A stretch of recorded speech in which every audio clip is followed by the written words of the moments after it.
나병에 걸렸던 아람 나라의 나만 장군이 나병을 고침받은 이야기입니다. 나만이 어떤 사람인가?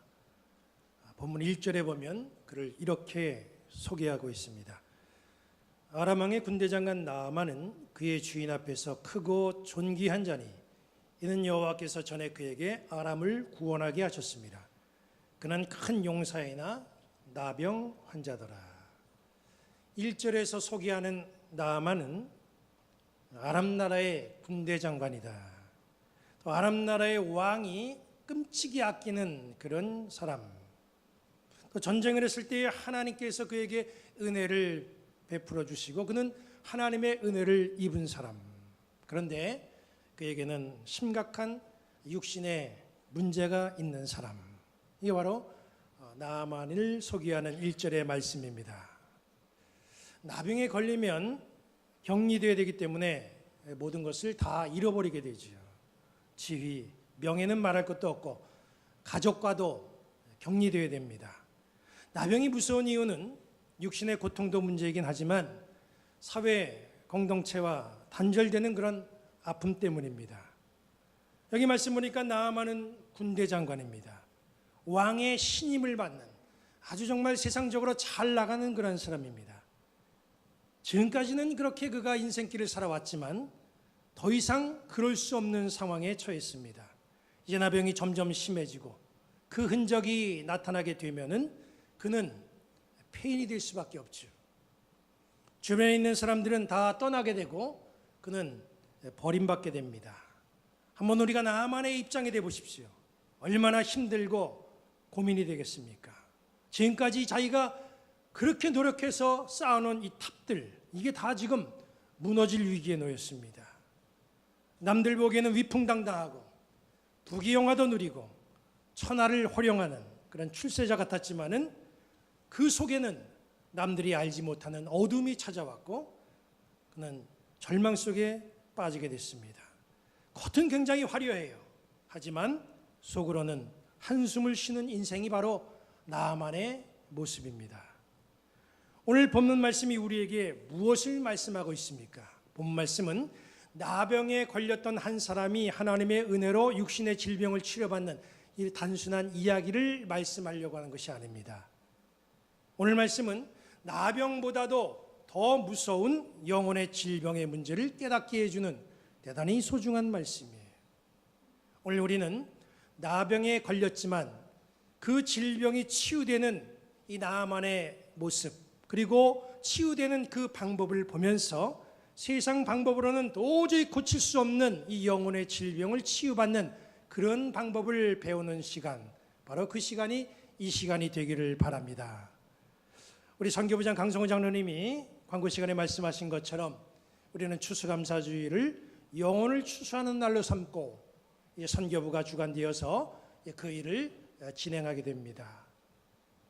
한 영혼을 추수함에 있어서 먼저 오늘 말씀을 통해서 나는 영혼이 치유된 사람인가 한번 스스로를 점검해 보시기 바랍니다. 나는 구원의 길에 서 있는 것 같은데 그렇다고 한다면 나는 지금 어느 정점에 서 있는가 위치를 한번 확인해 보시기 바랍니다.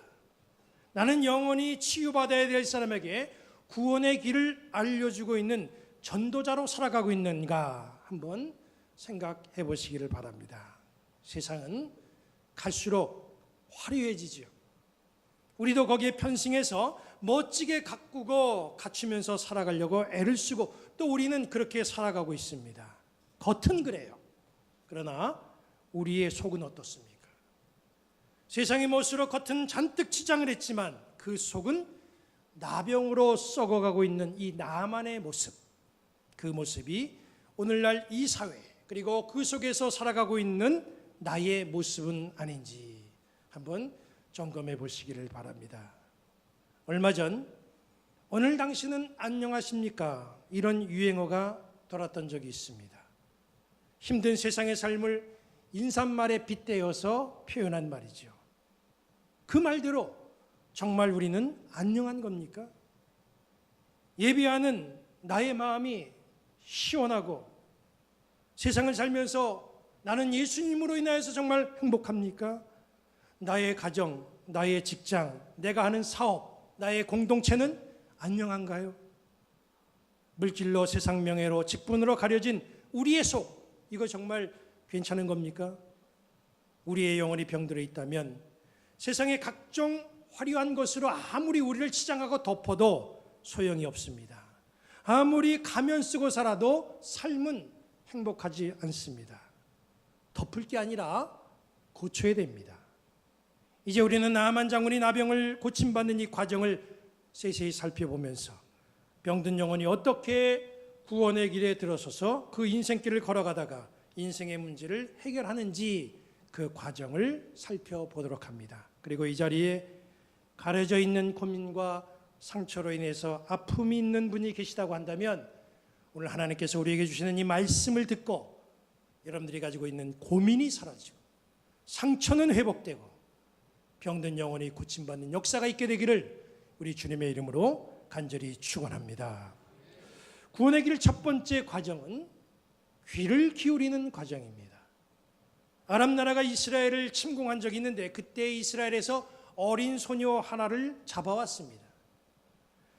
잡혀온 소녀는 나아만 장군 집에서 나아만 장군의 아내를 시중드는 그런 모습으로, 그런 종의 노예의 모습으로 살아갑니다. 그 소녀는 자기 주인 나아만 장군이 나병에 걸렸다고는 사실을 알게 됐어요.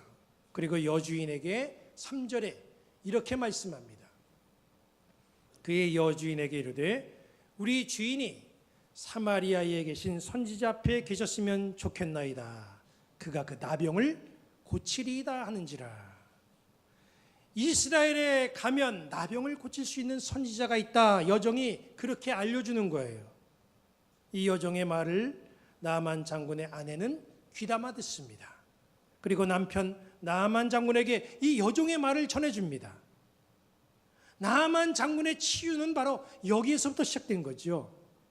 나아만 장군은 병을 고치기 위해서 그동안 할 수 있는 모든 방법은 다 해봤습니다. 그렇기 때문에 누가 뭐라고 해도 웬만한 조언은 귀에 들어오지 않는 상황입니다. 더군다나 허들의 일이나 하는 여종의 소리는 가치 없이 들릴 수가 있어요. 그렇지만 나아만 장군은 이 보잘것없어 보이는 이 여종의 말에 귀를 기울였습니다. 이것이 바로 나병을 고치는 시작점이 됐다는 거죠. 구원의 길, 그리고 영혼의 치유는 말씀을 듣는 데서 시작되고 출발된다는 사실을 우리는 기억해야 됩니다. 그런데 들으려면 누가 말을 해줘야 되잖아요. 이 문제에 대해서 로마서 10장 14절은 이렇게 말씀하고 있습니다. 그런즉 그들이 믿지 아니하는 일을 어찌 부르리요? 듣지도 못한 일을 어찌 믿으리요? 전파하는 자가 없이 들으리요? 전파하는 이가 없이 어찌 듣겠습니까? 복음을 전해야 들을 수가 있는 거지요. 복음을 들어야 믿게 됩니다. 복음을 믿게 될 때 비로소 주님을 구주로 고백하고 믿음의 길을 걸어갈 수가 있는 거예요. 이렇기 때문에 복음의 출발점을 보면 그것은 듣는 데 있다는 거죠. 듣는 데서 출발합니다.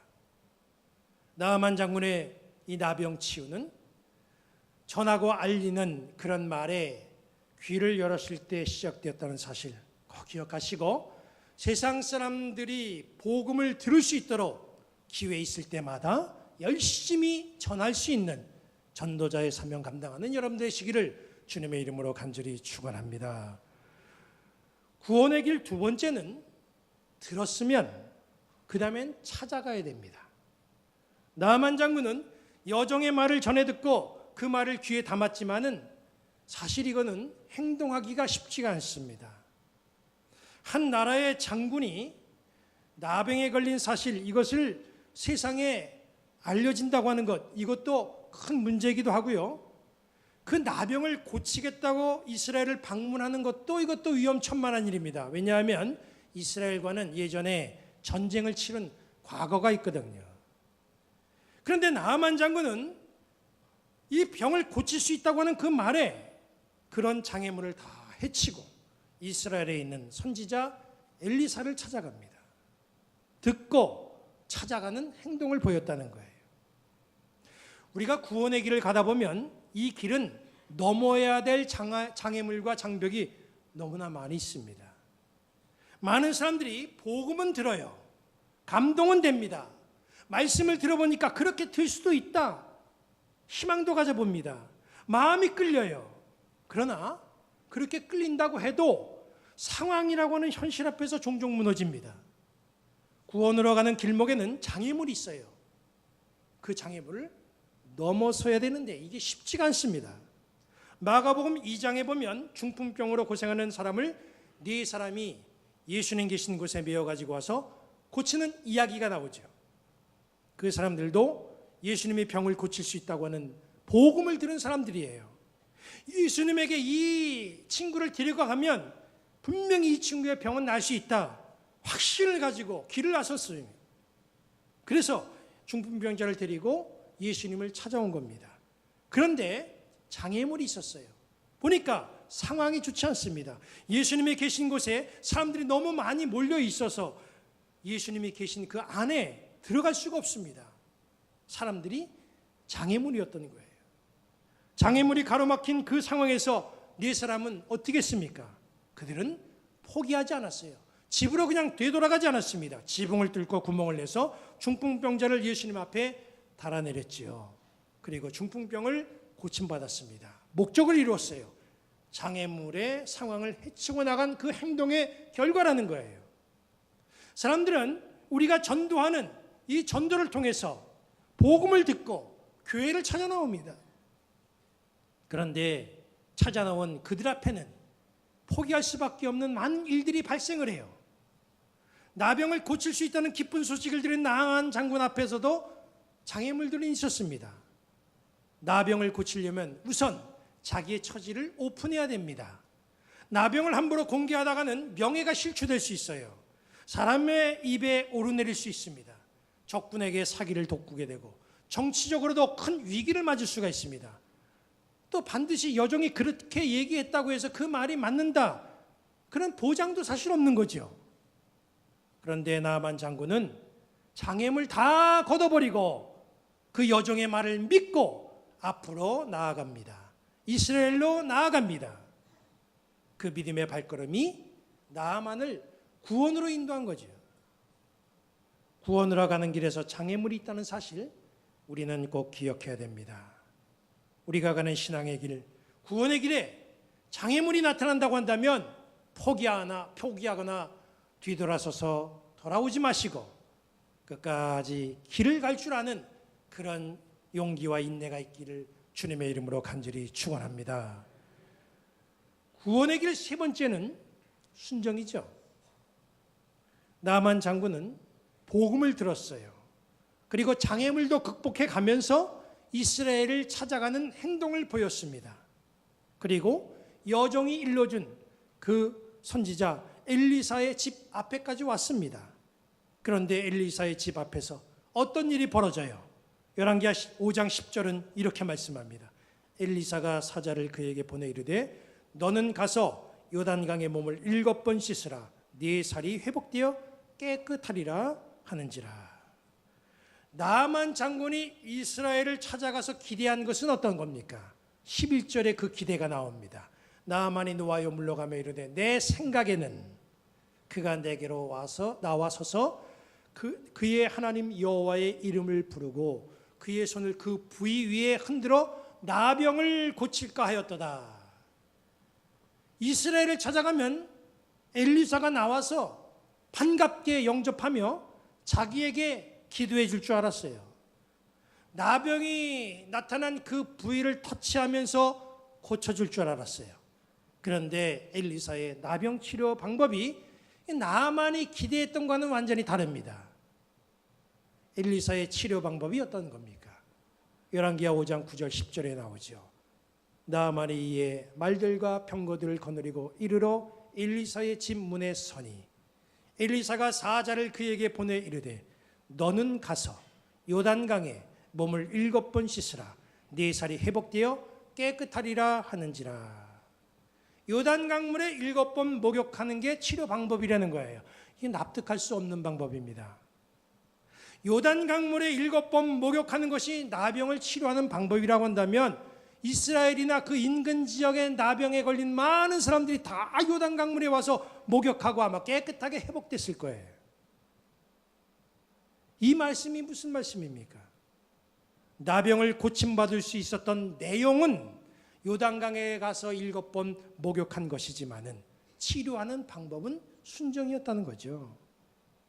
엘리사는 나아만이 말씀에 순종하는 사람인지 아닌지 이걸 확인하려고 했던 것이고, 나아만은 순종했기 때문에 나병을 치유받을 수 있었던 거예요. 순종은 사전적인 의미로 보면 다른 사람, 특히 윗사람의 말이나 의견에 순순히 따르는 것, 이게 사전적인 순종의 말입니다. 나아만에게 윗사람이 누구예요? 그 사람에게는 딱 한 사람밖에 없어요. 오직 아람의 왕. 아람 왕이 그 사람이 섬기고 순종해야 될 유일한 사람입니다. 지금까지 나아만은 오직 아람 왕 한 사람에게만 순종할 줄 알았어요. 엘리사는 그 순종의 틀을 바꾸는 겁니다. 아람 왕에게만 순종했던 나아만의 생각을 아람 왕보다 더 높은 분이 계시고 그분에게 순종할 때에 구원의 길이 열린다, 내 몸이 치유된다, 이걸 알려주는 거예요. 나아만이 말씀에 순종한 결과는 열왕기하 5장 14절에 나오지요. 나아만이 이에 내려가서 하나님의 사람의 말대로 요단강에 7번 몸을 잠그니 그의 살이 어린아이의 살같이 회복되어 깨끗하게 되었더라. 순종이 만들어낸 치유와 구원의 역사입니다. 구원의 완성은 말씀에 순종하는 데 있어요. 구원의 길을 가면서도 말씀에 순종하지 못하는 경우가 우리의 삶 가운데도 종종 나타나게 되는데, 그 이유는 나에게 하나님보다 순종해야 될 것이 있기 때문에 그런 거예요. 그것이 물질일 수 있습니다. 그런 사람은 물질에 순종하며 살아가게 돼 있어요. 자기의 지식과 경력과 재능일 수가 있어요. 그런 사람은 자기 자신만 믿고 살아갑니다. 믿음은 형식이지요. 우리의 모든 것을 말씀 안에 내려놓는 그런 신앙의 모습이 될 때, 그때 진짜 우리에게는 순종이 이루어지는 것이고, 그런 순종이 이루어질 때 우리가 가지고 있는 그런 문제들이 해결되는 거예요. 오늘 우리는 나아만 장군의 나병 치료 방법을 살펴봤습니다. 본문의 이야기는 단순히 병을 치유하는 그런 내용, 이걸 우리에게 들려주는 이야기가 아닙니다. 나병에 걸렸던 나아만이 치유되는 이 이야기는 구원의 과정을 우리에게 말씀하고 설명하는 거예요. 우리 인간에게는 나병보다 더 무서운 영적 질병이 있어요. 이 질병이 치유되는 것, 이거를 우리는 구원이다, 그렇게 말합니다. 우리 중에는 이미 신앙생활하면서 이 영적 질병이 치유된 분이 계십니다. 어떤 분들은 치유되는 과정에 계시는 분들이 있어요. 어떤 분들은 이제 소문을 듣고 치유되는가 하고 찾아 나온 분들이 있습니다. 이 영적 질병은 반드시 치유가 되어야 됩니다. 오늘 나병이 치유된 이 나아만 장군의 이야기를 보면서 지금 나의 영적 상태가 어떤 상태인가 한번 점검하고 돌아보시기를 바랍니다. 그리고 한 걸음 더 나아가서 영적 질병을 앓고 있는 우리 이웃의 치유를 위해서 내가 과연 어떤 역할을 해야 될 것인가, 이것도 생각해 보시기를 바랍니다. 우리는 또 한 주간을 시작합니다. 이 한 주간을 살면서 영적 치유가 필요한 사람에게 복음을 들려주시기 바랍니다. 찾아오게 하시기 바랍니다. 그리고 말씀에 순종하여 영적 질병이 고쳐지게 되는 복된 한 주간의 삶으로 우리의 삶을 이끌어가게 되기를 우리 주님의 이름으로 간절히 축원합니다.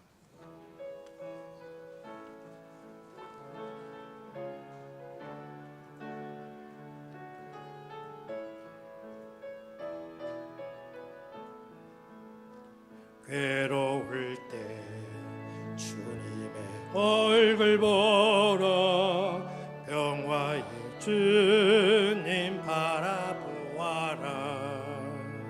세상에서 시달린 친구들아 위로의 주님 바라보아라. 눈을 들어 주를 보러 내 모든 염려 주께 맡겨라. 슬플 때에 주님의 얼굴 보라. 사랑의 주님 안식 주리라. 힘이 없고 내 마음 연약할 때 능력의 주님 바라보아라. 주의 이름 부르는 모든 자는 힘주시고 늘 지켜주시리. 눈을 들어 주를 보러 내 모든 염려 주께 맡겨라. 슬플 때에 주님의 얼굴 보라. 사랑의 주님 안식 주리라. 하나님이 여러분에게 복을 주시고 여러분을 지키시기 원하며 하나님이 그의 얼굴을 여러분에게 비추사 은혜 베푸시기 원하며 하나님이 그 얼굴을 여러분에게 향하시고 평강 주시기를 성부, 성자, 성령의 이름으로 축원합니다. 아멘.